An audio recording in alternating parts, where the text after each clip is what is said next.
Chapter 1. Huck in Trouble. You don't know about me if you haven't read a book called The Adventures of Tom Sawyer. Mr. Mark Twain wrote the book, and most of it is true. In that book, robbers stole some money and hid it in a very secret place in the woods. But Tom Sawyer and I found it, and after that, we were rich. We got $6,000 each, all gold. In those days, I never had a home or went to school like Tom and all the other boys in St. Petersburg. Pop was always drunk, and he moved around a lot, so he wasn't a very good father. But it didn't matter to me. I slept in the streets or in the woods, and I could do what I wanted when I wanted. It was a fine life.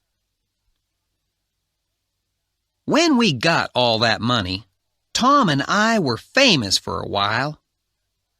Judge Thatcher, who was an important man in our town, kept my money in the bank for me.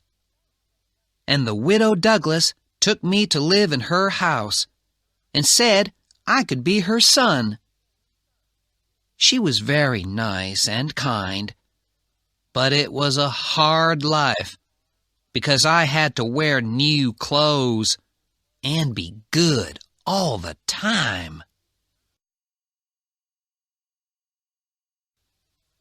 In the end, I put on my old clothes and ran away.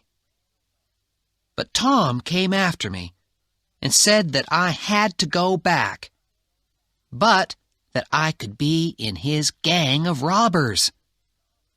So I went back, and the widow cried, and I had to put on those new clothes again.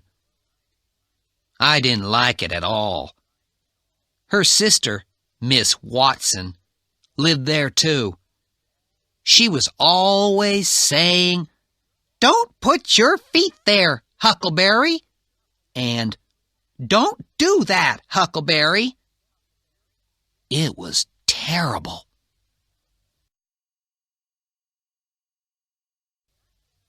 When I went up to bed that night, I sat down in a chair by the window. I sat there a good long time, and I was really unhappy. But just after midnight, I heard meow, meow outside. Very softly, I answered, meow, meow. Quietly, I put out the light and got out through the window. In the trees, Tom Sawyer was waiting for me.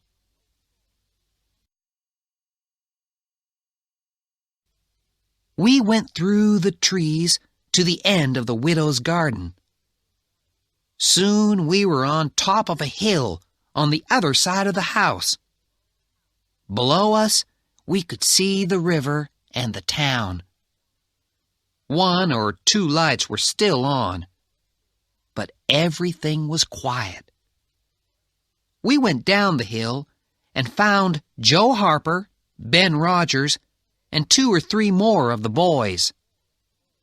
Then Tom took us down the river by boat to a secret place, which was a cave deep in the side of a hill. When we got there, Tom told us all his plan. "Now, we'll have this gang of robbers," he said, "and we'll call it Tom Sawyer's Gang. If somebody hurts one of us, the others will kill him and his family. And if a boy from the gang tells other people our secrets, we'll kill him and his family too."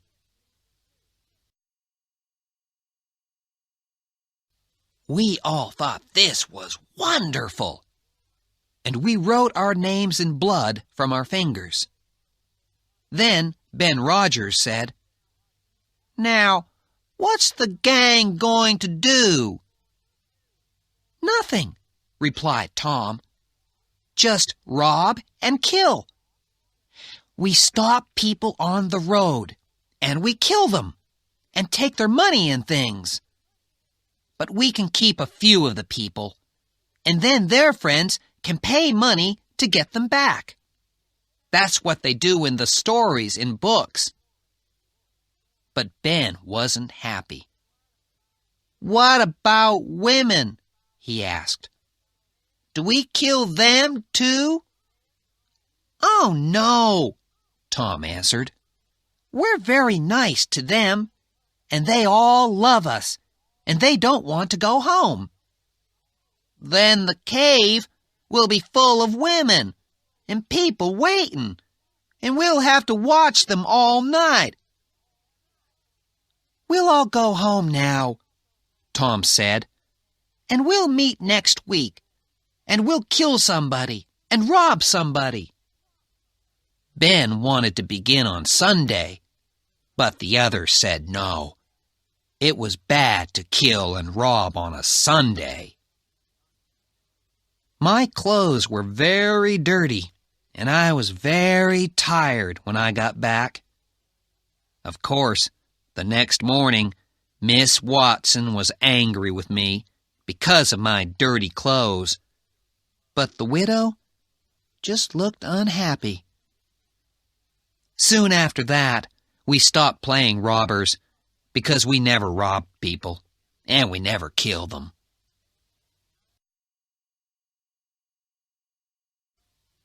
Time went on, and winter came. I went to school most of the time, and I was learning to read and write a little. It wasn't too bad, and the widow was pleased with me.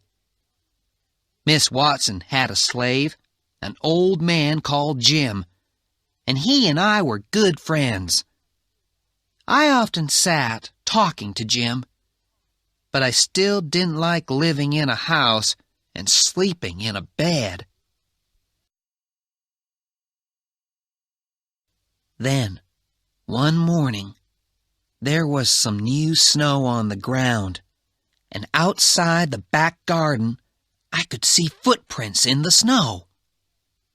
I went out to look at them more carefully. They were Pop's footprints. A minute later, I was running down the hill to Judge Thatcher's house. When he opened the door, I cried, "Sir, I want you to take all my money. I want to give it to you." He looked surprised.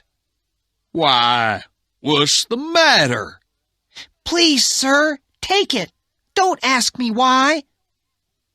In the end, he said, "Well, you can sell it to me then." And he gave me $1, and I wrote my name on a piece of paper for him.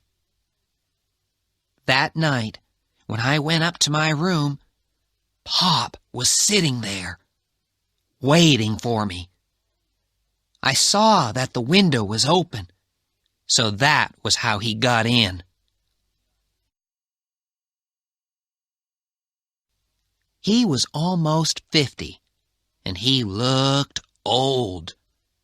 His hair was long and dirty, and his face was a terrible white color.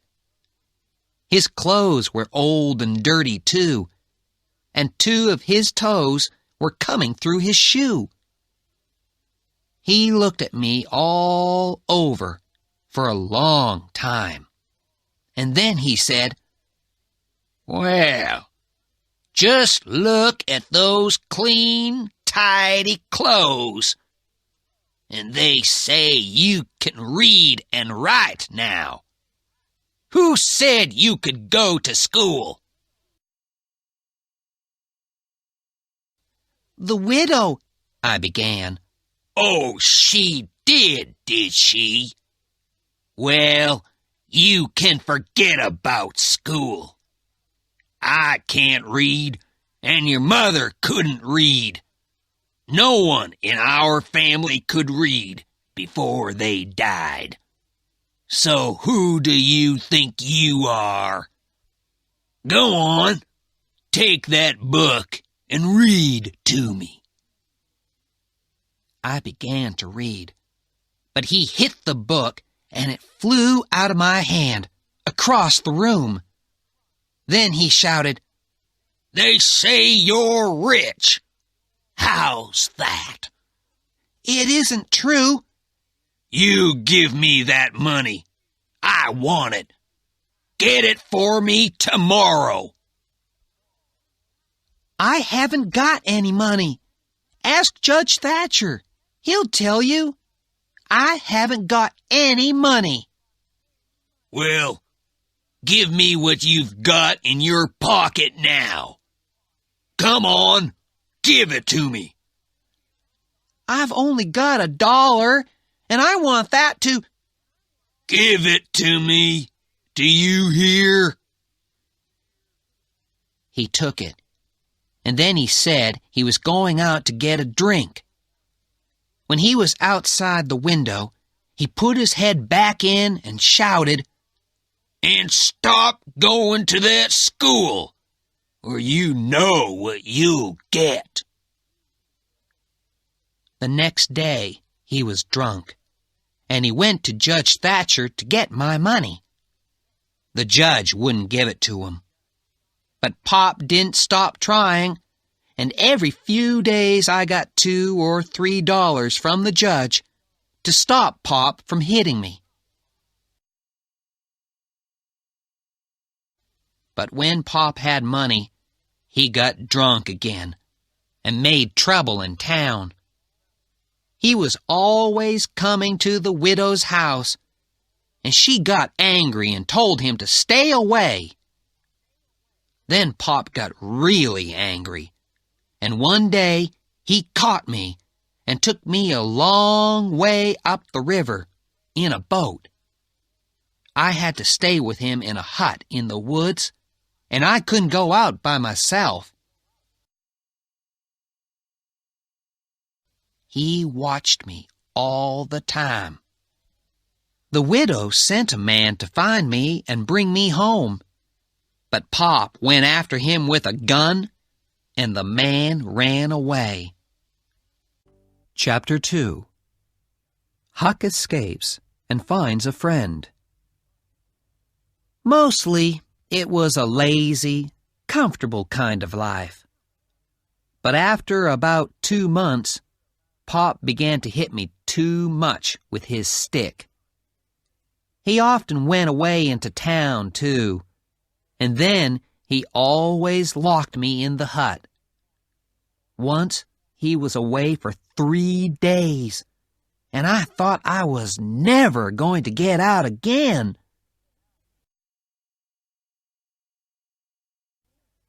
When he came back that time, he was drunk and angry.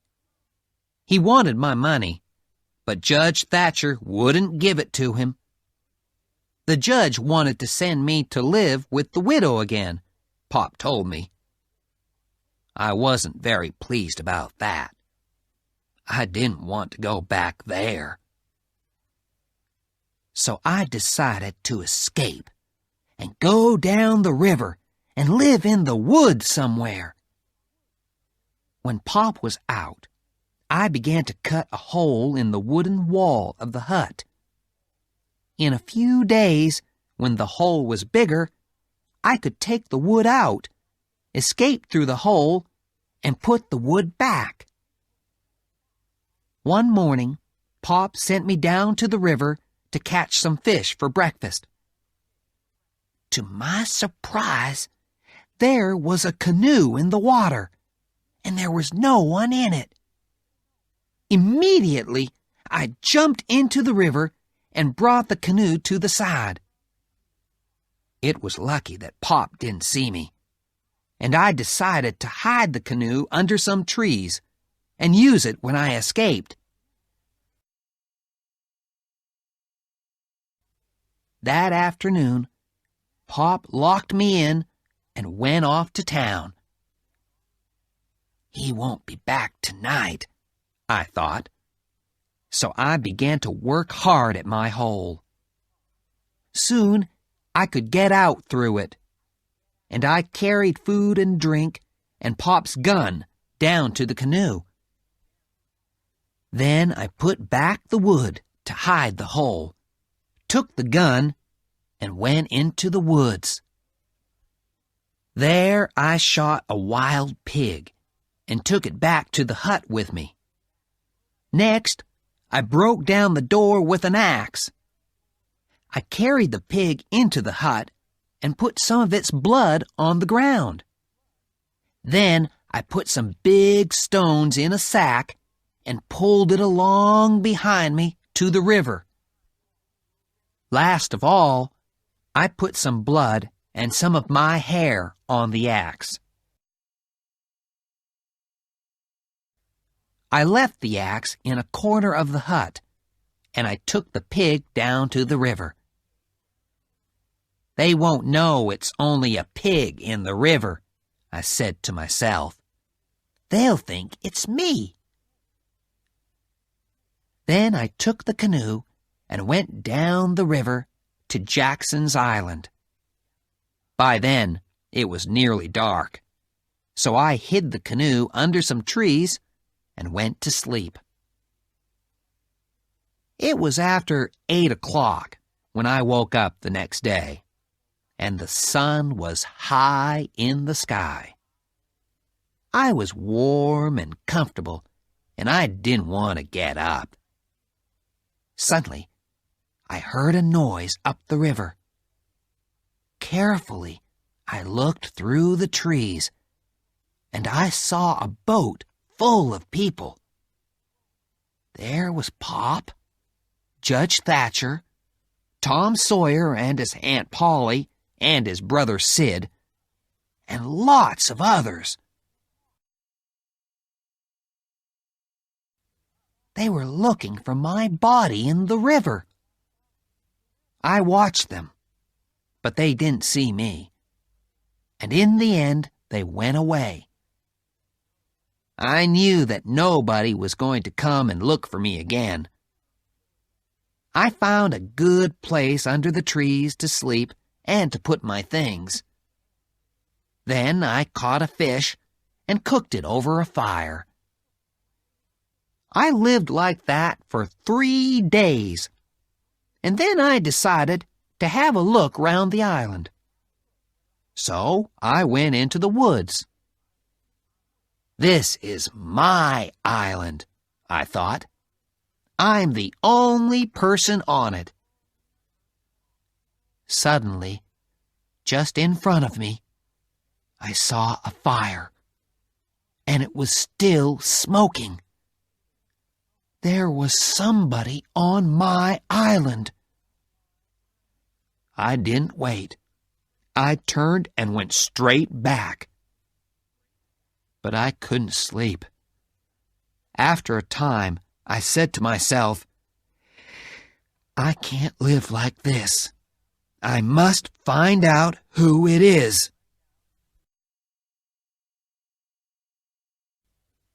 Silently, I moved along the river in my canoe, under the darkness of the trees. And then I stopped. Through the trees, I could see the light of a fire.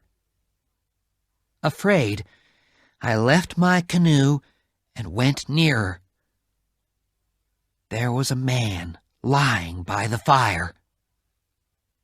Suddenly, he sat up, and I saw that it was Jim, Miss Watson's slave.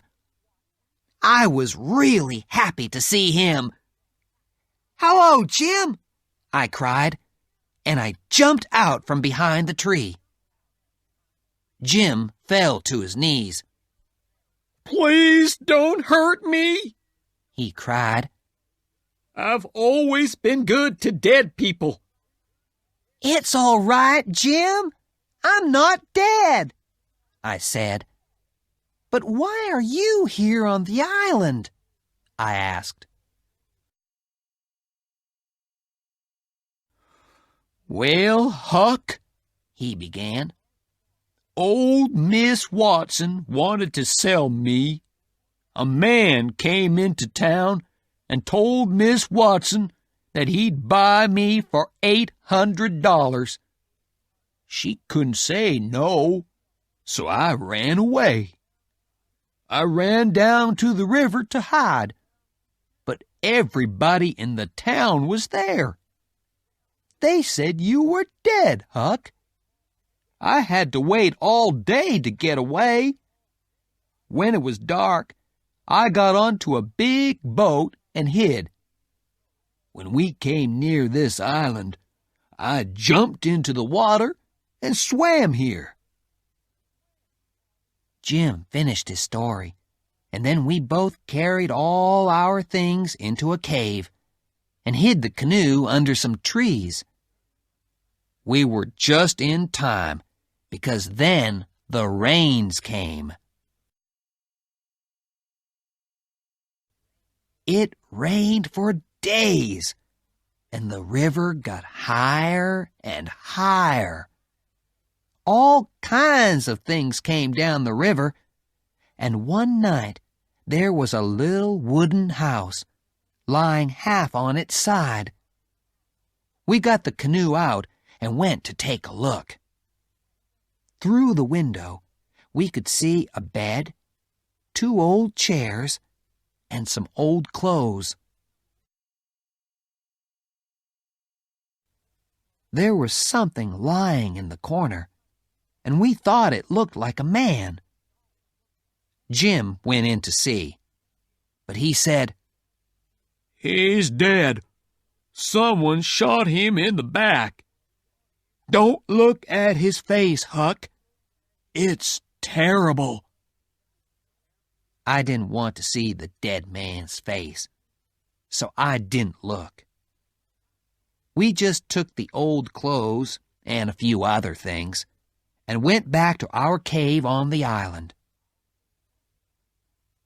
Another night, when we were out looking for things on the river, we found a raft. It was made of good, strong wood and was about 4 meters by 5 meters. This could be useful, I said to Jim. So we pulled it back to the island behind the canoe and tied it up under the trees. Chapter 3. Huck and Jim Travel South. For some days, everything went along quietly. But we were getting bored. We wanted to know what was happening in town, and so I decided to go and find out. Jim said, Why don't you wear the old dress and the hat that we found in the house? People won't know you then. They'll think you're a girl. And so I did.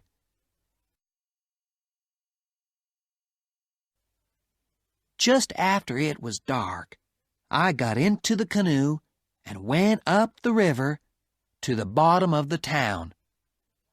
There, I left the canoe and went on foot. Before long, I came to a little house, which was always empty. Now, there was a light on, and when I looked through the window, I saw a woman of about 40. She was a stranger, and that was good, because she didn't know me. So I knocked on the door. I must remember that I'm a girl, I said to myself. The woman opened the door. Come in, she said. She looked at me with her little bright eyes. What's your name? She asked. Sarah Williams, I replied. I'm going to see my uncle on the other side of town. My mother's ill, you see, and she needs help. Well, you can't go there by yourself now. It's too dark. My husband will be home in about an hour. Wait for him, and he'll walk with you. And then she began to tell me about all her troubles. I was getting bored with all this until she said something about Pop and my murder. Who did it? I asked. Well, she replied, some people say old Finn did it himself. Other people think it was a slave who ran away that night. His name was Jim. They'll give $300 to anybody who finds him, and they'll give $200 for old Finn. He got drunk and left town with 2 strangers. A lot of people think he killed his boy, and he's going to come back one day and get all Huck Finn's money. And what about the slave? I asked. Oh, they'll soon catch him. People want the $300. I think he's on Jackson's Island, you know. I've seen smoke there. My husband's gone to get 2 of his friends, and they're going over there with a gun later tonight. When I heard this, my hands began to shake. The woman looked at me strangely, but then she smiled and said kindly, What did you say your name was? Mary Williams. Oh, she said, I thought it was Sarah. Well, yes it is. Sarah Mary Williams. Some people call me Sarah, and some people call me Mary, you see. Oh, do they? She smiled again. Come on now. What's your real name? Bill? Bob? I know you're not really a girl.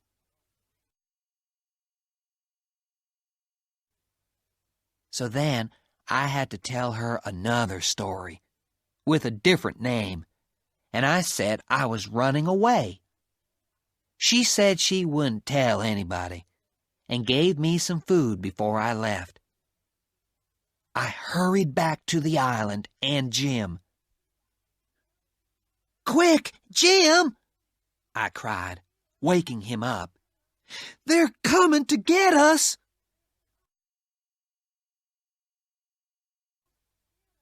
We got out the raft as fast as we could, put all our things on it, tied the canoe on behind, and moved off down the river. When it began to get light, we hid. When it was dark again, we traveled on. On the 5th night, we passed St. Louis, and we decided to go on down to Cairo in Illinois, sell the raft there, and get a boat to Ohio. There are no slaves in Ohio.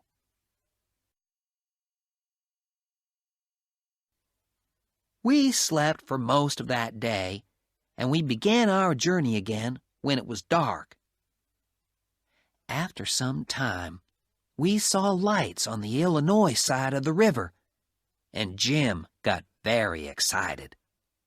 He thought it was Cairo. Jim got the canoe ready, and I went off in it to take a look at those lights. But it wasn't Cairo. After that, we went on down the river. It was very dark that night, and it wasn't easy to see where we were going. Suddenly, a big steamboat came at us very fast. and the next minute it was right over us. Jim and I jumped off the raft into the water. The boat hit the raft and went on up the river. When I came up out of the water, I couldn't see Jim anywhere. I called out his name again and again, but there was no answer. He's dead, I thought. Slowly, I swam to the side of the river and got out. I saw that I was near a big old wooden house. Suddenly, a lot of very angry dogs jumped out at me. They made a terrible noise, and someone called from the house, "Who's there?" "George Jackson," I answered quickly. "I've fallen off a riverboat." Well, the people who lived in that house were very kind, and they took me in and gave me some new clothes and a good meal. I told them that my family were all dead, so they said I could stay with them as long as I wanted. It was a beautiful house, and the food was good there, so I stayed. A few days later, one of the slaves in the house came to me and said, "Come with me." Together, we went down to some trees by the river. "In there," he said, and went away. On the ground, I found a man asleep. It was Jim! I was really pleased to see him. When the steamboat hit the raft, Jim told me, the raft didn't break up. Jim swam after it and caught it. Then he began to look for me. We decided to leave at once. It's all right living in a house for a little while, but you feel more free and easy and comfortable on a raft. Chapter 4. The Duke and the King. 2 or 3 days and nights went by, and nothing much happened. We traveled at night when it was dark and everybody was asleep. We didn't want anyone to see Jim and ask questions about him. Then, one morning, just after it was light, I found a little canoe. So I got into it and went over to the side of the river. I was looking round when suddenly 2 men ran through the trees. "Help!" they cried. "There are men and dogs trying to catch us, but we've done nothing wrong." One of the men was about 70 years old. The other was about 30, and they both had very old, dirty clothes. I said they could come with me, and we ran quickly back to the canoe. Back on the raft, we talked for a time, and then the young man said, "My friends, I think I can tell you my secret now. I'm really a duke. My grandfather was the son of the Duke of Bridgewater, but he left England and came to America. When the old Duke died, my grandfather's younger brother stole everything and made himself the Duke of Bridgewater." Well, of course, we were all very unhappy for our friend the Duke. But he said, I'll be happier if you do things for me. Bring me my dinner. So we did things for him, and he liked it. But the old man spoke very little, and he looked unhappy too. After a time, he said, You know, Bridgewater, I, too, have a secret. And he began to cry. What do you mean? The Duke asked. What's your secret? And then the old man told us that he was really the first son of the King of France. He asked us all to go down on one knee when we spoke to him. We could call him Your Majesty, too. So that was what we did, and they were both happy. Of course, I knew that they weren't really a duke and a king, but I didn't tell Jim. It's best if everybody is happy when you're living together on a raft. The king and the duke were very interested in Jim. Is he a slave? They wanted to know. Is he running away? I had to tell them something. So I said that Jim belonged to my uncle and was taking me to my family in New Orleans. Well, we'll travel down river with you then, said the king. We'll have a fine time together. So the four of us went on down the river. But Jim and I didn't like those two men. They were always getting drunk and making plans to get money out of people in every town. It's all right to take a chicken or something if you're hungry, but these men were really bad. Jim and I decided to get away from them as soon as we could. It wasn't easy, because they wanted to be with us all the time. Then one morning, the king went off into a town and told us to wait for him. We waited all morning, and he didn't come back. So the Duke and I went into town to look for him.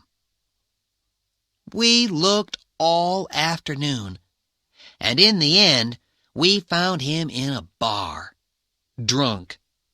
And then he and the Duke began to fight about some money.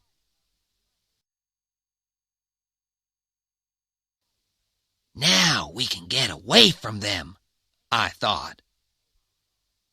I turned and ran back to the river. Quick, Jim, I shouted. It's time to go. But there was no answer. Jim wasn't there. I ran into the woods, crying and shouting Jim's name. But there was still no answer. Just then a boy came along. "Have you seen a slave?" I asked him, and I described Jim. Why, yes, the boy replied. He's a runaway slave. I heard all about it in town. A family called the Phelpses have got him now. An old man in a bar told Mr. Phelps that there was a runaway slave on a raft down by the river. He said he hadn't got time to take the slave back himself. So Mr. Phelps gave him $40, and they went down and caught the slave this afternoon. The Phelpses are going to take him back to his owner, and they'll get $300 for him. I knew those two men were bad. I asked the boy where the Phelpses lived, and he said it was a big white house a little way down the river. I began to make plans to get Jim back. First, I took the raft and went down to a little island. I hid the raft under the trees and lay down to sleep. Before it was light, I went off down the river in the canoe. When I thought I was near the Phelpses' place, I stopped, got out of the canoe, and went up to the house. Suddenly, a lot of dogs ran out. They came from everywhere, and they made a terrible noise. A woman about 50 years old ran out of the house with some little children behind her. She was smiling all over her face, and she took me by the hands and cried, "It's you at last, isn't it?" I didn't stop to think. "Yes, ma'am," I said.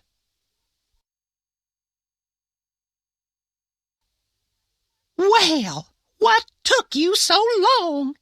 We thought you were coming 2 days ago. Your Uncle Silas goes to town every day to meet you. He's there now, but he'll be back soon." She didn't stop talking, and I couldn't tell her that she was making a mistake. "Tell us all about them," she cried. "Tell me everything." I knew then that I had to tell her, but just then she cried, "Oh, here he is! Quick, hide!" And she pushed me inside the house and behind the front door. Then her husband came in, and she asked him, "Has he come?" "No," her husband replied. "Look!" she shouted, and then she pulled me out from behind the door. "Wow, who's that?" Mr. Phelps cried, surprised. "It's Tom Sawyer!" she laughed. Chapter 5. The Plan to Free Jim. When I heard that, I nearly fell through the floor. But it was a big piece of luck. It was easy for me to be Tom Sawyer because Tom was my best friend. He and his brother Sid lived with their Aunt Polly up in St. Petersburg, and I knew all about them. Now I learned that Aunt Polly had a sister who was Mrs. Phelps. She and her husband were Tom's Aunt Sally and Uncle Silas, and Tom was coming down south by boat to stay with them for a bit. We all sat there talking, and I could answer all their questions about the Sawyer family. I was feeling really happy about this when suddenly I heard a boat on the river. Tom could be on that boat, I thought, and he's going to walk in here and call out my name before I can stop him. I've got to go and meet him. So I told the Phelpses that I would go into town to get my bags, which were at the boat station. I hurried up the road, and before I was halfway to town, there was Tom Sawyer coming along. When he saw me, his mouth fell open, and he looked a bit white in the face. "Aren't you dead?" he said. "Everybody said that you were murdered." "I'm not dead yet," I said. "But listen." I told him about my adventures, and Tom loved all that. Then I told him about the Phelpses, and that they thought I was Tom Sawyer. "What shall we do?" I asked him. Tom thought for a bit, and then he said, "I know. You take my bags and say they're yours. I'll come to the house in about half an hour." "All right," I said. "But there's another thing. You know old Miss Watson's slave Jim, who ran away? Well, he's a prisoner here, and I'm going to help him escape." "Jim?" Tom said. "But he's—" Then he stopped and thought. "Right, I'll help too. I'll make a really good plan." He looked very excited. So I went back to the house with the bags, and Tom came along half an hour later. He knocked on the door, and when his Aunt Sally opened it, he said he was Sid, Tom's brother. He wanted his visit to be a surprise for his dear old Aunt Sally, he said. Well, Aunt Sally was very pleased to see Tom and Sid.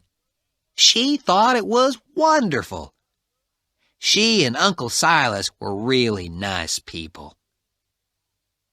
When we were alone later, Tom and I talked about Jim's escape. I said I had a plan, and Tom listened to it. "It's a good plan," he said when I finished.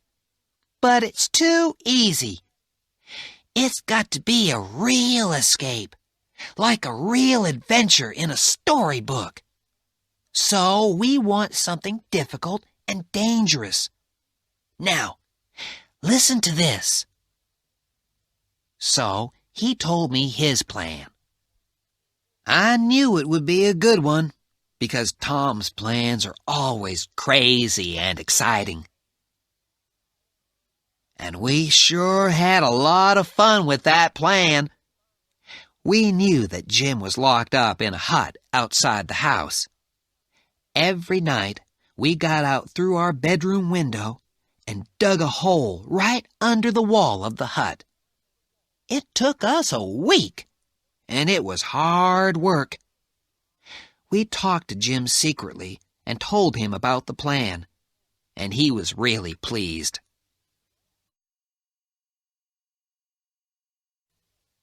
We also wrote secret letters to everybody. Tom said that people always do this in books. We wrote that there was a gang of slave thieves coming up from the south. They wanted to steal Jim and get the $300 from his owner.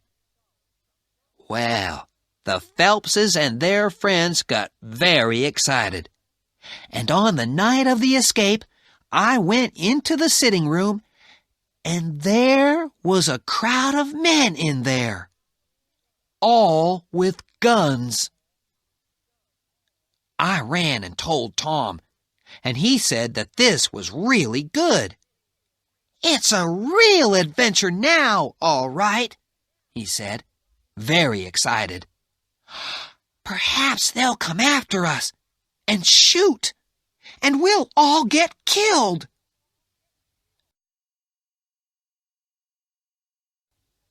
Well, there wasn't time to think about it, because it all happened so quickly. We got Jim out through the hole under the wall and began to run down to the river. But the men heard us and came after us. They began to shoot, and so we ran as fast as we could to the canoe. We got in it and went over to Spanish Island. My raft was there, and our plan was to escape on that and go on down river.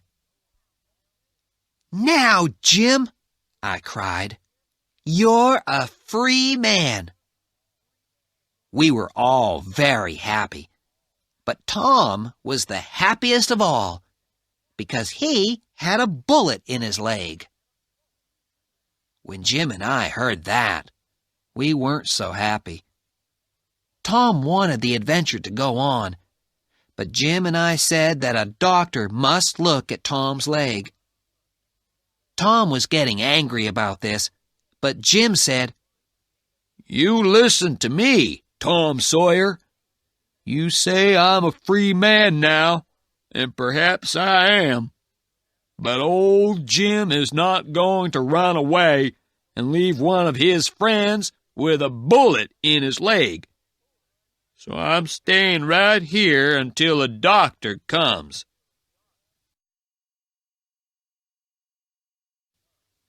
I knew Jim would say that. He was a good, true friend, and you can't say that about many people. Well, that was the end of the adventure, really. I went and found a doctor in the town. He was a kind old man, and he said he would go over to the island. But Tom's leg got very bad, and the next day the doctor and some other men carried Tom home to the Phelpses' house. They brought Jim, too, and they locked him up in the hut again. But the doctor said, "Be kind to him, because he didn't run away, and he stayed to help me with the boy." They took Tom up to bed because his leg was really bad, and Aunt Sally sat with him while he slept. I didn't want to answer any questions, so I kept out of everybody's way. When Tom woke up the next day, he felt better. I was in the room, and he said to me, "Jim's all right, isn't he?"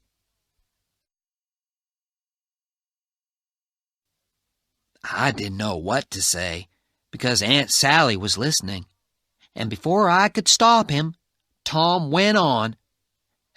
"We did it, Aunt Sally. Me and Tom here. We helped Jim escape." He told her all about the digging and everything, and Aunt Sally's mouth was opening and closing like a fish. Then she got really angry with Tom. "That slave is locked up again, and he's going to stay there.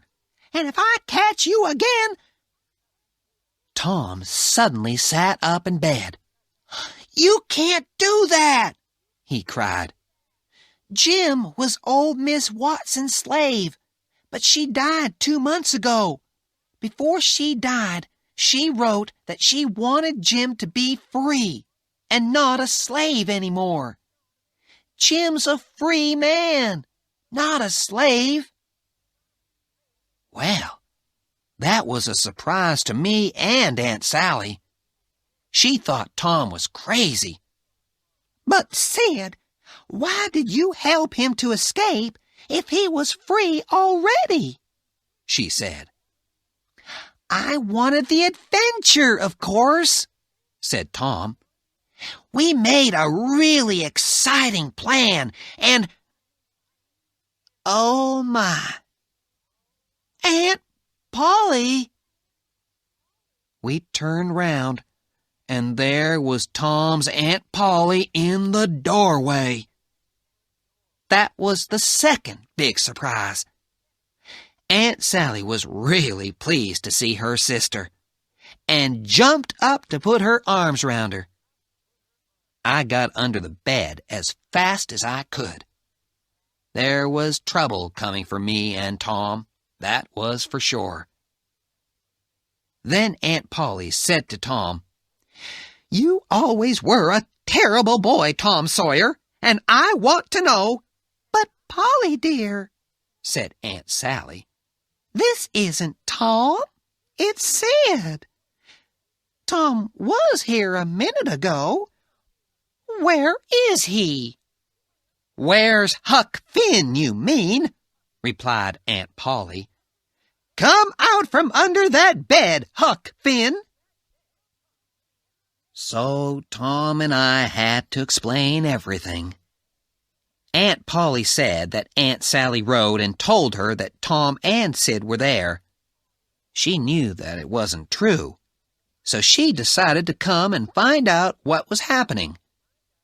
But she said that it was true about Miss Watson, and that Jim was a free man now. We got Jim out of the hut, and Aunt Sally and Uncle Silas were really nice to him. Later, Tom, Jim, and I had a long talk by ourselves. Tom talked and talked, and then he said, "Let's all three of us run away one night and go and have adventures in the wild country down south." It sounded like a good plan to me. "The only thing is," I said, "I haven't got any money to buy the right clothes and things.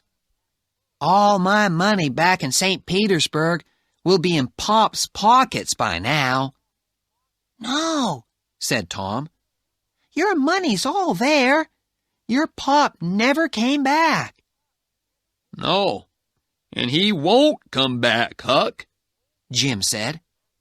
"You remember that dead man on the river when I said, 'Don't look at his face'? Well, that was your Pop. You can get your money when you want." Tom's leg is almost better now, and I haven't got any more to write about. I'm really pleased about that, because it was very difficult to write a book, and I won't do it again. But I think I'm going to have to run away before the others, because Aunt Sally wants me to live with her. I'll have to sleep in a bed and wear clean clothes and learn to be good. And I can't do that again. I've done it once already. The end. Yours truly, Huck Finn.